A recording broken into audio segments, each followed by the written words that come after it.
Tatlo sugatan sa sunog na sumiklab sa isang gusali sa Maynila kanina madaling araw. 10 pamilya ang nawalan ng tirahan. May unang balita si Bea Pinlac.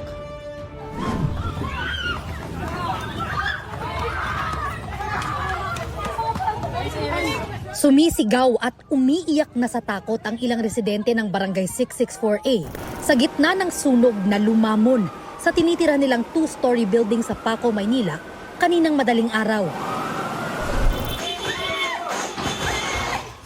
Maririnig pa ang ilang pagputok mula sa sunog.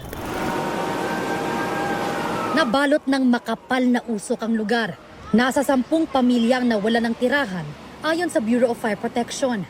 Tinaas po namin kaagad sa first alarm kasi puro may mga light materials po doon and then may mga katabi po tayong mga commercials. Sikit na mula sa Visayas, 6 na buwan pa lang nangungupahan doon.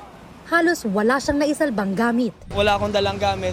Wala talaga, walang pera, wala cellphone lang. Wala, iyak na lang yung mga gamit. Wala talaga, gusto ko na umuwi.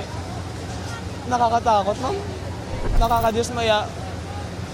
Hindi ko alam nung gagawin mo. Mahigpit naman ang kapit ni Darlene sa 6 na buwang gulang niyang bunsong anak. Tulog na raw siya at ang 4 niyang anak nang marinig nilang may sunog sa kalapit na building. Kaya kahit hindi pa inaabot ang bahay nila, lumikas na agad silang mag-iina. Ninenervyos, natatakot na. Ang importante po, ligtas lang yung mga anak ko, tapos nakalabas kami. Gumapang ang naglalagablab na apoy sa ilang kalapit na establishmento. Ang isa rito, may nakaimbak pang mga kemikal na ginagamit sa mga swimming pool at spa. Nadamay lang po itong mga commercial na sa harapan natin dahil po doon sa ceiling po, yung ceiling po kasi light materials po. Napilitan po kaming wasakin po ang mga pintuan po nila at saka yung po mga glass po ng opisina nila. 3 ang naitalang sugatan sa sunog kabilang ang isang bumbero. Naapula ang sunog mag-aalas 2:30 kaninang madaling araw. Iniimbestigahan pa ng BFP ang sanhi ng sunog pero ayon sa ilang residente, May narinig po akong parang bumbilya na parang sumabog, na parang bote na malakas, tapos yun na po, nagsimula yung sunog. hindi bababa sa 300,000 pesos ang tinatayang halaga ng pinsala.